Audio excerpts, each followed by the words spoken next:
إن الحمد لله إن الحمد لله نحمده ونستعينه ونستغفره ونستهديه ونستغفره ونعوذ بالله من شرور أنفسنا ومن سيئات أعمالنا.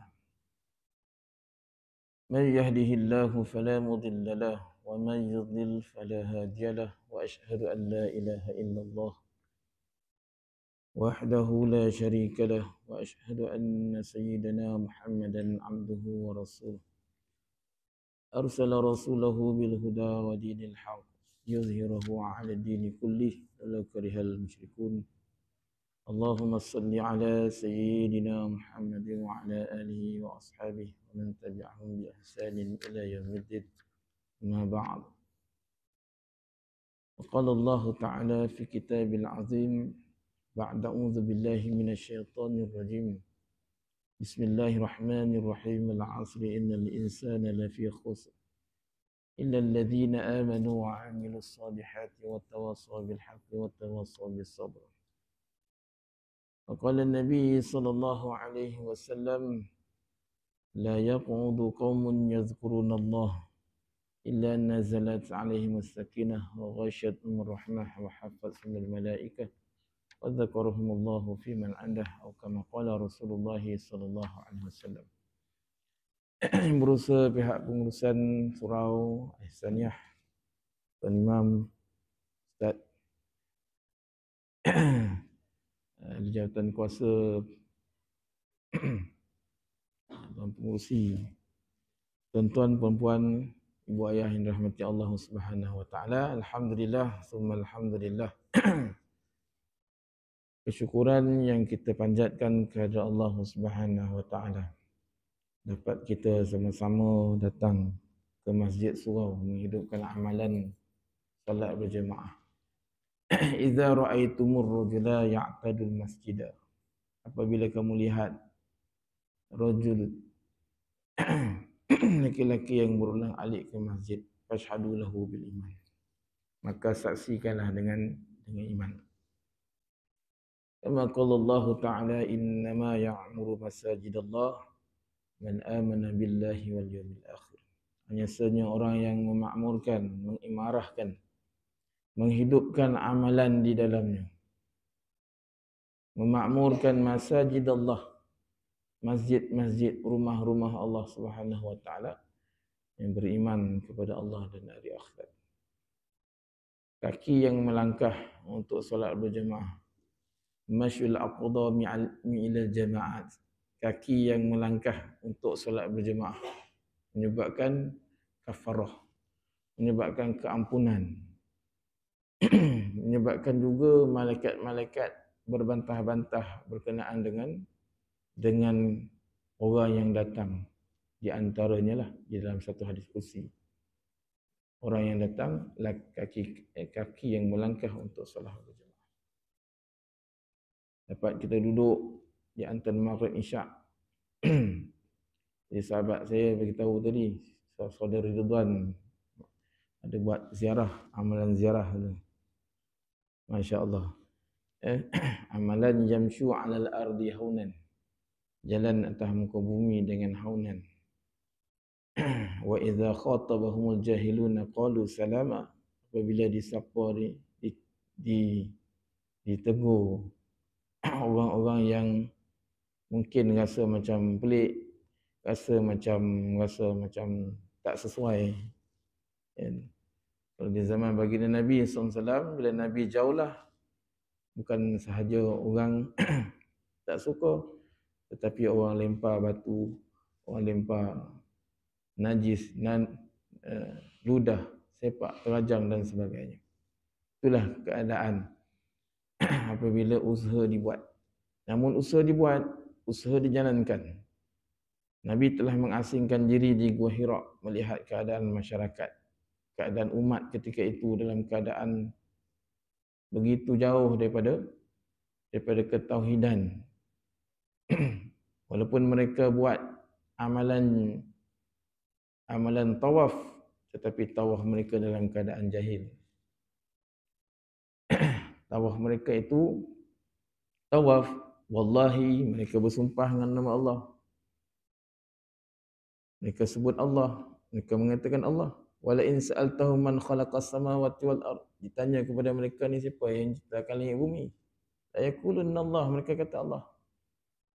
Wala in sa'altahum man khalaqakum, siapa yang ciptakan kamu? La yaqulunna Allah, mereka kata Allah. Tapi dalam masa yang sama mereka telah menyembah Lata, Uzza, Manat, 360 batang berhala. Nabi telah mengasingkan diri. Nabi lihat keadaan, namun keadaan masyarakat ketika itu tak pun berubah apa-apa keadaan pun. Satu batang berhala pun tak tumbang. Tetapi apabila Allah Subhanahu wa taala perintahkan kum fa'anzir wa rabbaka fakabbir, bangun, beri peringatan, wa rabbaka fakabbir, besarkan Allah. Bukan besarkan makhluk, bukan besarkan dunia, bukan besarkan kamu punya itu, ini dan sebagainya, tetapi besarkan Allah. Membawa berita-berita keakhiratan, bagi tahu kepada manusia bahawa Allah itu Rabb. Walaupun kita dah beriman, kita ni orang Islam, tetapi dituntut untuk kita sentiasa wazakir fa inna zikra tanfa'ul mu'min. Sentiasa kita ini beri peringatan. Kerana apa? Peringatan itu bermanfaat untuk orang beriman. Sebab itu menjadi kebiasaan di zaman baginda Nabi SAW, bahkan di zaman sahabat. Mereka akan duduk, mereka akan panggil, ijlis bina sa'atan. Duduk bersama kami, nu'min sa'atan. Kaza wa kaza, mereka akan bercerita tentang iman. Wujudnya halakah-halakah iman, halakah-halakah Al-Quran, halakah-halakah dan sebagainya. Sehingga kan apabila Sayyidina Abu Hurairah pergi ke pasar mengatakan, sedangkan ketika ini harta pusaka Rasulullah sedang dibagi-bagikan. Apa kamu buat kat sini? Kan bila mereka pergi tinggalkan tempat mereka, bila tengok dekat masjid Nabi tak ada apa-apa pun.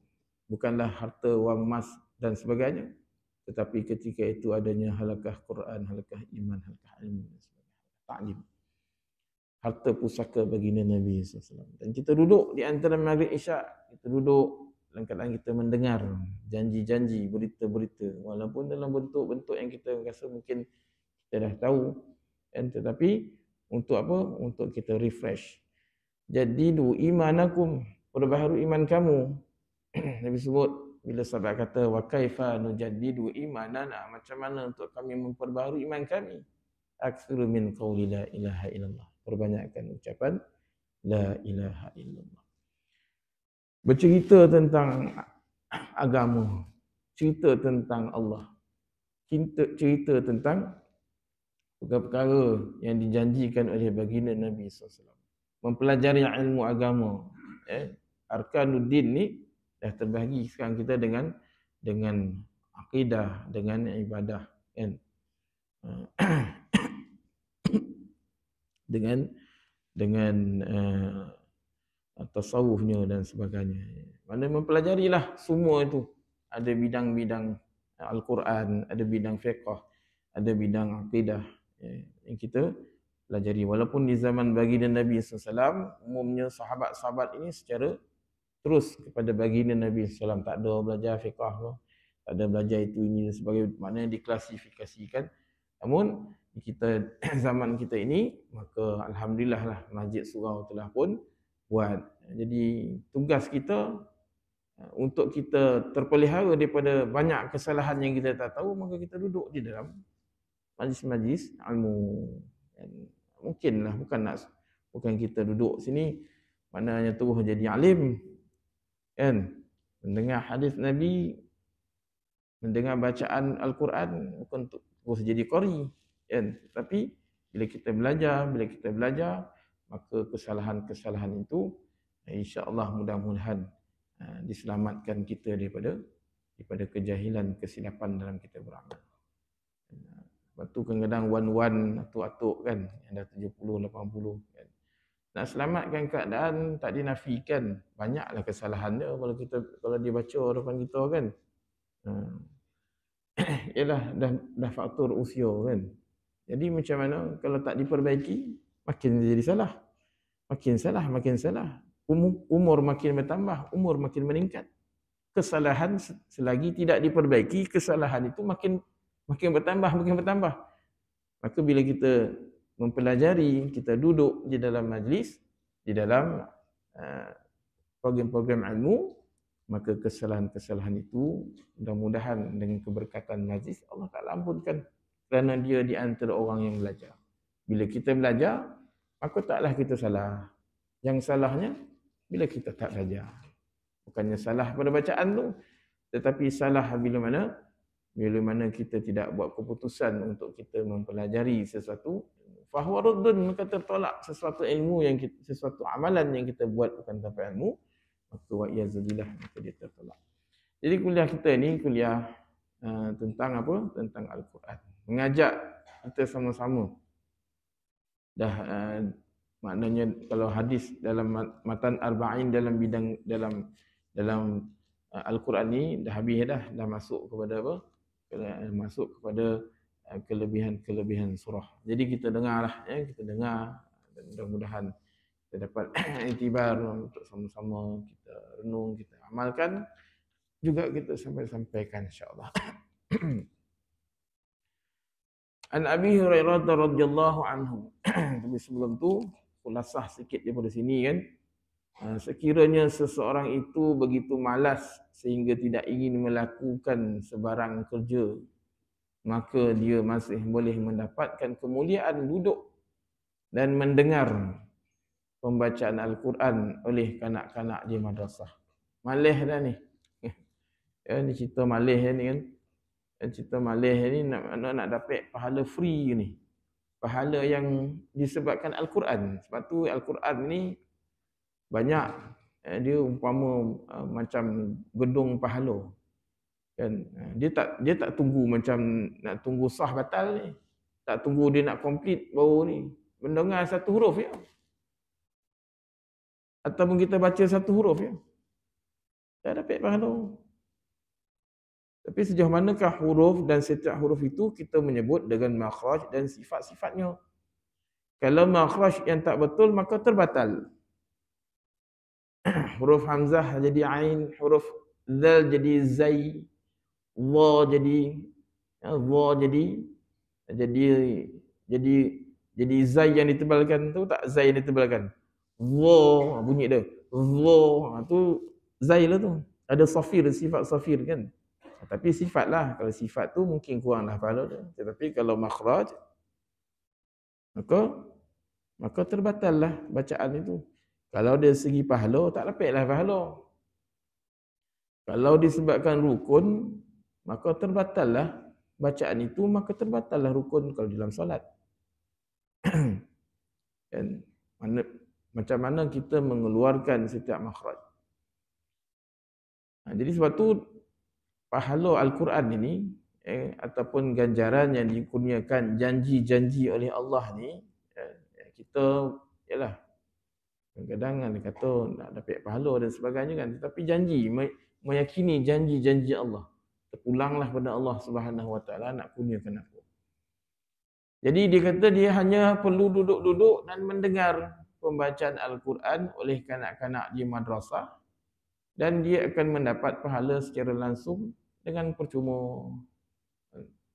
Jadi kita tengok apa yang dikatakan hadis tentang perkara yang dikatakan percuma ni.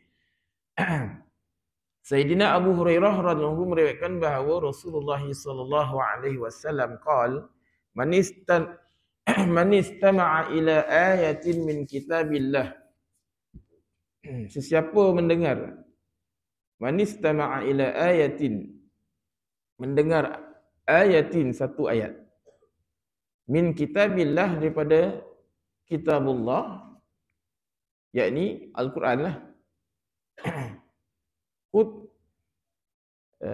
kutiba lahu hasanah, kutiba lahu hasanah, maka akan ditulis untuknya hasanah, kebaikan.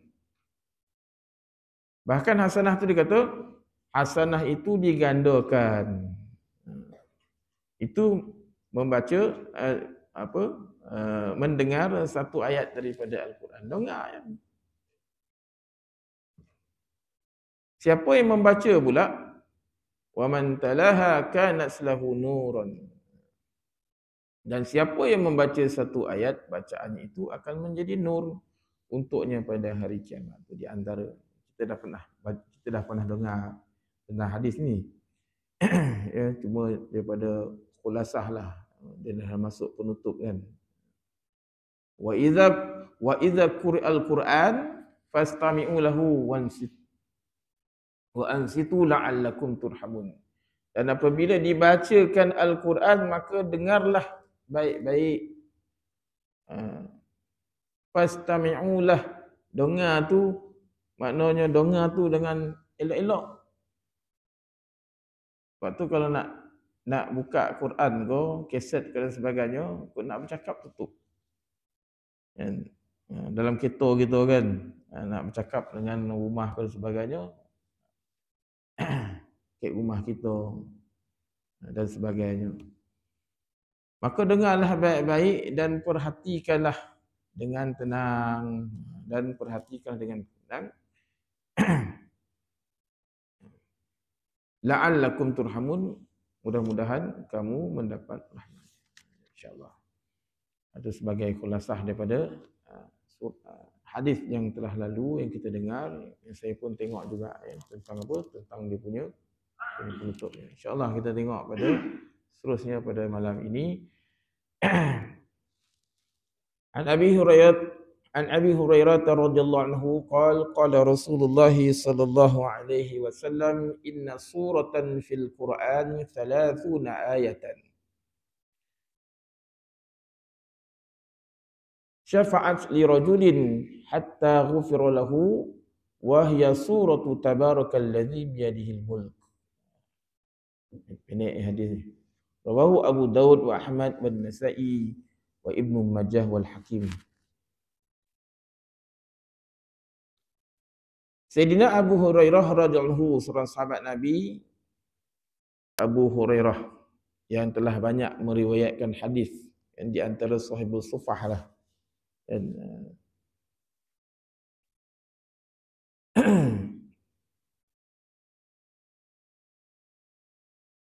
qala Rasulullah sallallahu alaihi wasallam, meriwayatkan bahawa Rasulullah sallallahu alaihi wasallam bersabda, telah meriwayatkan bahawa Rasulullah sallallahu alaihi wasallam bersabda, inna suratan, ada satu suratan disebut.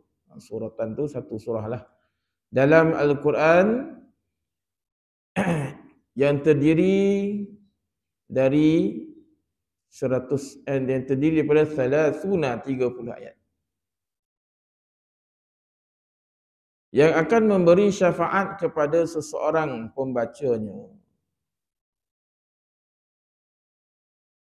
sehinggalah dia diampunkan. Ada satu surah yang disebut yang akan memberi syafaat, memberi pertolongan lah. Syafaat ni kan pertolongan lah. Kita ada orang dalam lah kan. Kalau ada orang dalam kan senang kerja kan. Tak payah nak pergi panjat-panjat tinggi bangunan nak pergi dah. Call dia. Ni ada masalah ni, apa kena ni kan. Contoh saya tu hari pergi TM, saya pindah rumah kan. Pindah rumah. Jadi apa tu Unify tu kenalah pindah juga. Aduh, kita pun call lah. Okey macam mana sekian. Kemudian dia cari rumah tak jumpa, rumah sebelah kawan dah tak ada nombor. Cari rumah tak jumpa. Kan sebulan kerja dah, semua kena pakai internet kan. Nak buat laporan, nak hantar ni, nak masuk gaji tu ini dan sebagainya. Aduh, kena lah pakai telefon. Pakai telefon tahulah. Telefon pun pakai data kan. Lepas tu telefon lagi. Rupanya dia dah telefon kita, tapi kita tak angkat. Tak matching time kan, tengah mengajar apa semua. Bila kita telefon balik nombor tu, dia pergi ke HQ, operator yang angkat kan. Dia telefon pakai ni. Jadi nak tak nak dah sebulan, saya pun pergi lah TM. Pergi TM, jumpa lah. Tampin kan, jumpa dengan satu orang. Dan rupanya omak kepada anak murid saya. Ustaz, buat apa ni? Entahlah puan, saya nak pergi apa. Setelah pukul 9 belum buka pejabat kan. Tak tahu pasal apa ni.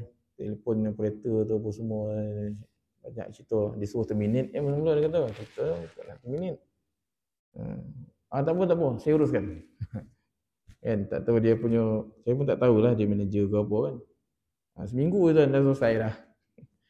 Tak payah dah pergi nak naik tangguh poning-poning kepala isi tu ke isi ni kan. Tak apa saya punya. Lepas tu dia call, dia baik-baik dia call ni semua. Dah selesai. Sebab apa? Sebab ada orang dalam lah. Ada orang yang kita kenal kan. Kerja pun jadi mudah. Tapi benda yang baik lah. Jangan orang dalam kita bawah meja kan. Itu lain punya cerita. Kan? Jadi nak cerita sebagai syafaat, recommendation kita di akhirat. Tapi kita kena buat hubungan daripada sekarang. Surah itu adalah yang dikatakan surah Tabarakalladzi biyadihil mulk. Hadis riwayat Ahmad dan Ibn Hibban dalam kitab sahihnya. Fi sahihatin wa Ibn Hibban fi sahihat. Tentang surah Tabarakalladzi juga ada satu riwayat yang menyatakan bahawa Rasulullah SAW bersabda, hatiku menghendaki supaya surah ini berada di dalam hati setiap orang beriman. Mengikut satu hadis lagi, seseorang yang membaca surah Tabarakalladzi dan Alif Lam Mim Sajadah, ada dia punya pairing tu. Ada pairing dia. Di antara salat Maghrib dan Isya adalah seumpama seseorang yang beribadah sepanjang malam Lailatul Qadar. Dari segi apa? Dari segi kelebihannya lah. Kan? Janji-janji daripada Allah Ta'ala. Sama tak kita dapat malam Lailatul Qadar dengan kita baca surah ni? Tak sama kan? Lailatul Qadar bulan Ramadan. Oh, ada Lailatul Qadar. Kan? Itu pun 10 yang terakhir, itu pun rahsia tak tahu. Tapi macam mana pula kata sama juga? Kita baca surah ni ya. Kita baca sekali surah Al-Ikhlas, 1/3 Quran. 2 kali, 1/2 Quran. 3 kali, minta maaf. Kalau ni 34. 34. Kan? Kalau 3 kali, 1 Quran. Al-Quran 6,236 ayat. Al-Ikhlas 4 ayat ya. Baca 3 kali baru 12 ayat. Sama tak? Kan? Kata sama tapi macam mana pula? 12 ayat dengan 6,236 ayat. Dari segi apa yang dikatakan sama? Kan? Sebab tu di dalam Al-Quran ini apabila kita lihat, dia akan terbahagi kepada ayat 3. Yang pertama sekali tentang ketauhidan. 6,000 ayat itu menceritakan tentang tauhid, tentang Allah Subhanahu Wa Taala. Kalau kita tengok ayat hukum, lebih kurang 200-300 ayat macam tu ya, lebih kurang. Ayat ahkam berkenaan dengan hukum hakam, kutiba lahu alaikumusiyam, contohnya aqimus solah dan sebagainya, wa atuz zakah. Itu ayat-ayat hukum. Kan? Yang maktubah. Tak buat berdosa, contohlah. Kan? Lebih kurang dalam 200-300 ayat. Kalau 500 ayat pun benda-benda yang sama, lebih kurang. Kan? Kemudian lagi cerita tentang kenabian, kerasulan. Kan? Tentang dosa, pahala dan sebagainya. Jadi yang besarnya dalam Al-Quran ini adalah menceritakan tentang ketauhidan. Sebab tu 1/3 baca, 1/3 baca, 1/3 baca Quran. Dari segi syarah pada ulama lah mengatakan begitu. Kan? Jadi janji-janji Allah lah tu. Kan? Jadi orang pun baca 3 kali. Kan? Baca 3 kali, ada baca 7 kali. Lepas tu ada tahlil arwah tak? Kan? Dalam tahlil arwah ni ulama telah menyaringkan beberapa ayat yang diambil.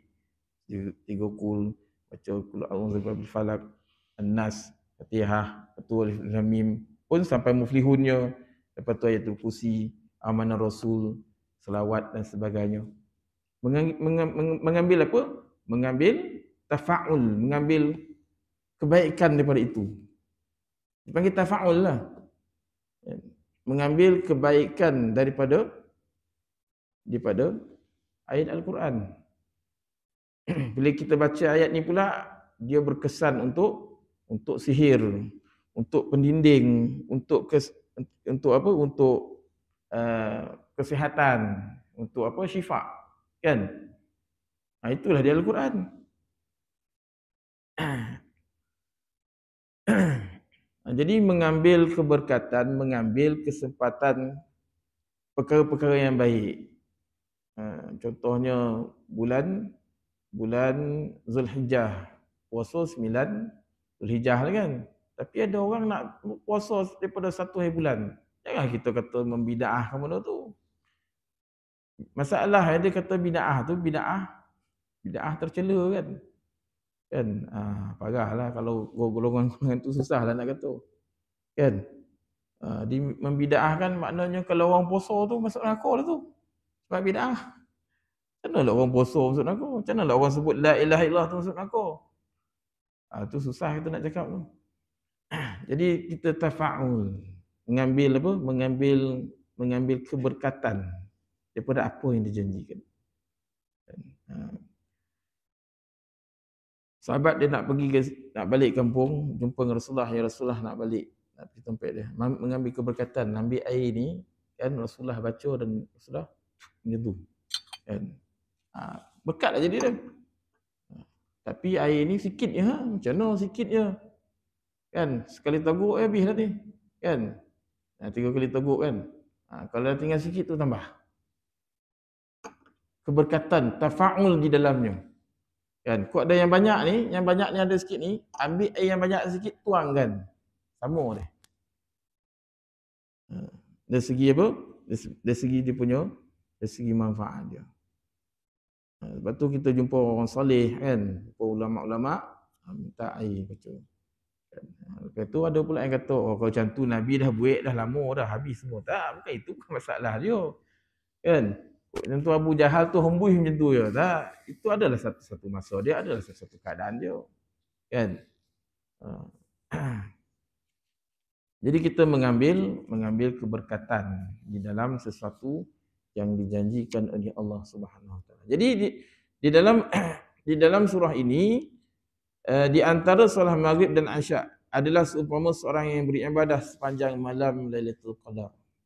Adalah diberitakan juga bahawa jika seseorang membaca kedua-dua surah ini, 70 pahala akan dituliskan untuknya dan 70 dosa akan dijauhkan daripadanya. Mengikut riwayat yang lain, jika seseorang itu membaca 2 surah ini, dituliskan untuknya pahala yang menyamai pahala ibadah pada malam Lailatul Qadar. Ini juga telah disebutkan di dalam kitab Mazahirul Haq. Imam Tirmizi rahmatullahi alaih meriwayatkan daripada Sayyidina Abdullah bin Abbas radhiyallahu anhuma, sekumpulan sahabat telah mendirikan khemah di satu tempat tanpa mengetahui bahawa di situ telah didirikan, telah terdapatnya sebuah kubur. Dan tak sedar bahawa rupanya kuburlah.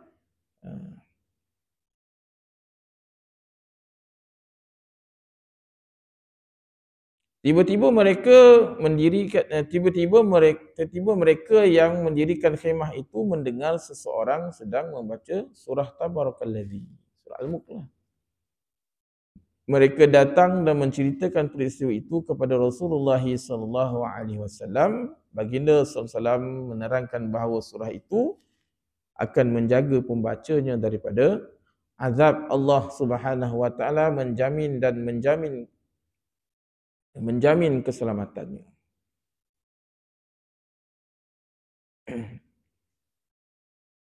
Sayyidina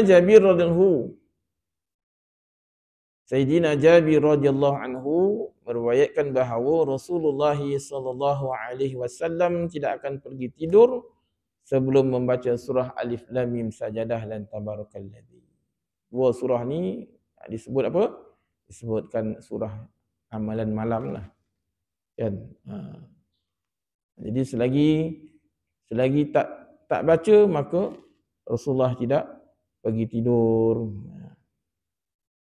Jadi eloklah sebenarnya kalau dah ada amalan buat tu, Mana yang berkelapangan mungkinlah ada yang buat kat rumah aku kan. Kalau tak ada program Maghrib Isyak kan, baca surah ni. Dua surah ni lah. Alif Lam Mim Sajadah dan juga Tabarakalladzi. Jadi bila membaca Alif Lam Mim Sajadah tu adalah ayat sujud. Kan? Maka ketika ayat sujud tu, sujudlah. Kan? Berhentilah sekejap. Kan? Innama yu'minu bi ayatina allazina idza dzukiru biha kharru sujjadan wa sabbahu bihamdi rabbihim hum la yastakbirun. Berhenti, tutup sekejap. Angkat takbir Allahu Akbar dengan niat untuk sujud sajadah kan. Kemudian kalau dalam duduk pun tak apalah. Duduk tu kita duduk dalam keadaan iftirash kan, dalam keadaan duduknya tu. Kemudian angkat takbir, kemudian sujud. Baca sajadah wajhiyya lillazi khalaqahu wa sawwarahu wa syaqqa sam'ahu wa basarahu bihaulihi wa quwwatihi fatabarakallahu ahsanul khaliqin. Bacaan. Wih, panjang mana tu kan. Puih nak menghafal subhana rabbiyal a'la wa bihamdi. Dah kan. Subhana rabbiyal a'la wa bihamdi. Yang penting apa? Sujud dalam masjid, dalam surau takkan tak sujud. Masjid kan, isi makan tu daripada sajadah sujud, tompek sujud. Masjid tu nama tompek sujud kan. Tu dah makna masjid tu, tompek sujud. Kadang-kadang tadarus tu sujud ke tak sujud ayat sujud tuan-tuan. Kadang guru tadarus tak nak sujud. Dia ganti ya subhanallah walhamdulillah wa la ilaha illallah Allahu akbar. Tak sunnah lah sunat. Lainlah kalau kita kat dalam kereta ke, kat atas ponteh ke, tengah baca surah sajadah ke susah nak sujud kan. Dan sebagainya. Dalam masjid tempat sujud, sujudlah. Bukan tu saja tuan-tuan. Tuan-tuan tak baca pun tuan-tuan dengar. Sujud. Sunat sujud enggak? Tu ayat sujud, dia pun sujud. Walaupun tuan-tuan tak baca, dengar kan. Masuk kan tiba-tiba kuek lah dia baca kan. Quran tu sampai ayat sujud. Sujud. Hazrat Khalid bin Ma'dan rahmatullahi alaih berkata bahawa satu riwayat telah sampai kepadanya yang mengatakan bahawa ada seorang pendosa besar yang selalu membaca surah As-Sajadah. Dia tidak pernah membaca surah lain. Surah ni dia baca, surah Sajadah. Surah itu telah mengembangkan sayapnya ke atas orang itu dan memohon kepada Allah Subhanahu wa taala, wahai Tuhanku, orang ini kerap kali membaca aku, syafaat daripada surah ini diterima.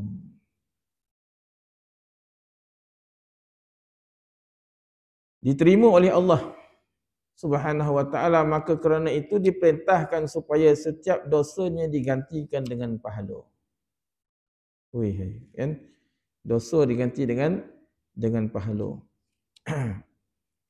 Hazrat Khalid bin Ma'dan rahmatullahi alaih juga telah meriwayatkan bahawa surah ini akan merayu bagi pihak pembacanya dalam kubur dan berkata, ya Allah, jikalah aku ini berada dalam kitabmu, maka terimalah syafaatku. Jika tidak, hapuskanlah sahaja daku daripada kitabmu. Betul-betul dia backing tuan-tuan, ibu ayah.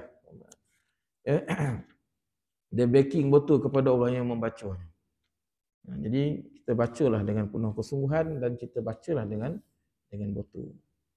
Kita belajarlah baca dengan, kalau lah katakan susah nak belajar semua-semua, belajar surah baca Yasin, surah Yasin belajar, surah Sajadah belajar, surah Al-Mulk. Itu sebabnya sekarang ni habiskan surah Yasin. Lepas Yasin kan Al-Mulk. Lepas Al-Mulk kan Sajadah. Sajadah. Jadi kita belajar dan kita baca di depan guru.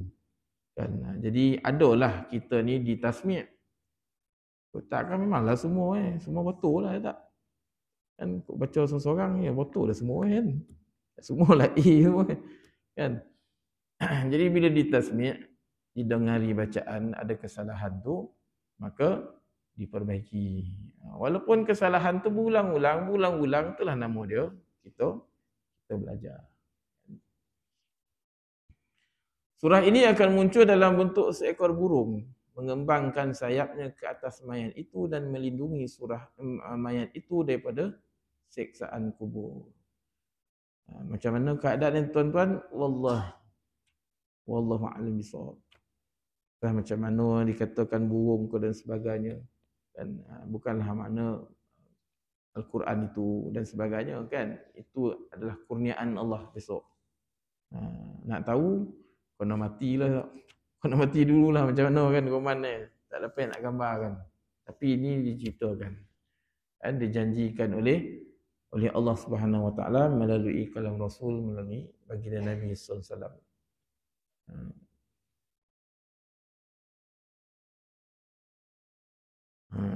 Niatlah boleh kan. Haji tanya tadi kan, niat untuk apa? Untuk arwah dan sebagainya kan.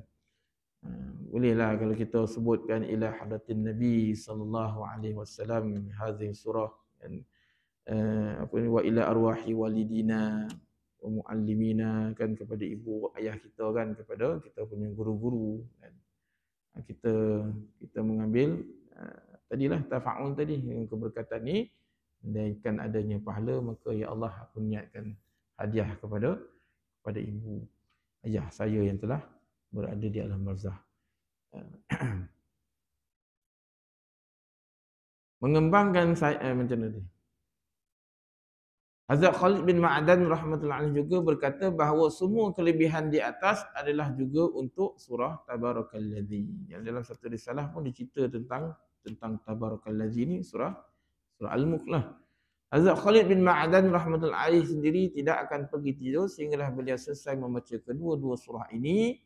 Hazrat Tawus rahmatullahi alaihi berkata, kedua-dua surah ini mendatangkan 60 ganjaran yang melebihi setiap surah lain di dalam Al-Quran. Siksaan dalam kubur bukanlah suatu perkara yang ringan.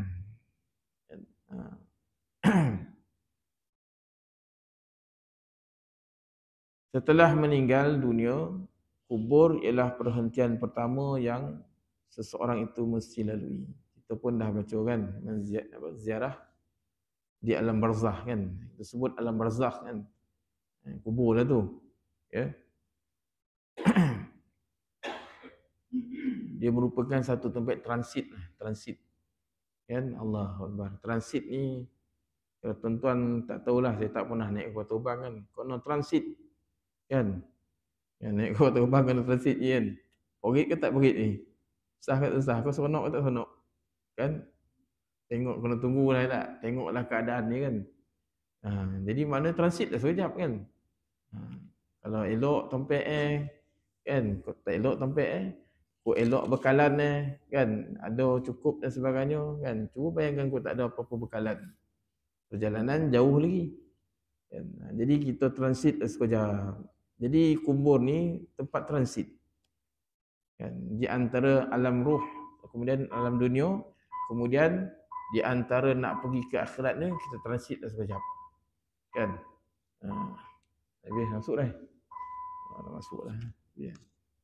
Saya turunin lah sikit lagi. Apabila Sayyidina Uthman radhiyallahu berdiri di atas sebuah kubur tempat transit, kan? Beliau akan menangis dengan hebatnya sehinggalah janggut beliau dibasahi air mata. Orang Arab ni janggut bukan janggut saya ni. Janggut ni gambus kan, orang kata apa? Kan gambus. Orang Arab bila dia menangis ketika itu sehingga kan janggut ni basah dan dada tu basah. Kan bila dia menangis tu selalu dia akan mengalir kan. Sehingga kan janggut beliau dibasahi air mata. Seseorang itu telah bertanya, Tuan tidak akan menangis sebegitu rupa jika disebut tentang syurga ataupun neraka sebagaimana Tuan menangis ketika berada di kubur. Dengar tentang neraka taklah macam ni lah. Tapi pasal apa pula beliau kat kubur? Wahai Amirul Mukminin. Dan beliau menjawab, saya telah mendengar daripada Rasulullah SAW bahawa kubur tempat persinggahan pertama untuk menuju ke akhirat. Sesiapa yang terselamat daripada azab kubur, peristiwa-peristiwa selanjutnya akan menjadi mudah baginya. Sementara sesiapa yang tidak selamat daripada azab kubur, ujian-ujiannya akan datang lebih sukar lagi. Saya juga mendengar bahawa tidak ada satu keadaan pun yang lebih mengerikan, yang lebih menggerunkan daripada keadaan yang ada di dalam kubur. Masya-Allah. Ya Allah mahfazna minhu bifadlika wa minhu wa mannik. Ya Allah, peliharalah kami daripada keadaan tersebut dengan kurniaan dan anugerahmu. Pengarang ini menutup kisah ini, musannif pada kitab ini menutup dengan satu doa, Allahumma hfazna minhu bifadlika wa mannik. Ya Allah, peliharalah kami daripada keadaan tersebut dengan kurniaan dan anugerahmu. Amin ya Allah. Allahu a'lam tuan-tuan, sebagai perkongsian, sebagai kita punya apa? Renungan lah ya. Alam yang pasti kita akan lalui dan telah pun dilihat telah pun dilihat pengalaman-pengalaman perginya orang-orang yang kita sayang pun tak akan kembali, dan apa yang kita nak bawa adalah iman dan amal takwa amalan kita insya-Allah. Jadi saya menutup dengan kuliah ini sebelum azan, dengan mengajak sahabat saya kata tadi suruh tashkil 3 hari kata kan, untuk keluar 3 hari. Jadi sama-sama dengan Tuan Ridwan kita untuk melapangkan diri, masa dan harta di jalan Allah Subhanahu Wa Taala. Mudah-mudahan Allah Taala terima insya-Allah. Wallahu a'lam. Aqulu qawli hadza wa astaghfirullah azim li wa lakum. Bismillahirrahmanirrahim. Alhamdulillahirabbil alamin. Wassalatu wassalamu ala asyrafil anbiya'i wal mursalin wa ala alihi wa sahbihi ajma'in. Allahumma shrah bil Qur'ani sudurana wa yassir bihi umurana wa 'azzim bihi ujurana wa hasin bihi akhlaqana wa wasi' bihi arzaqana wa nawwir bihi kuburana ya Allah ya arhamar rahimin. Allahumma arhamna bil Qur'an waj'alhu lana imaman wa nuran wa hudan wa rahmah. Allahumma dzakkirna minhuma nusina wa 'allimna minhuma jahilna warzuqna tilawatahu ana al-laili wa atrafan nahar waj'alhu lana hujjatan ya rabbal alamin. Wa sallallahu ala sayyidina Muhammad wa ala alihi wa sahbihi ajma'in. Subhana rabbika rabbil izzati amma yasifun wa salamun ala mursalin. Assalamualaikum warahmatullahi wabarakatuh. Subhanallah wa bihamdihi subhanallah.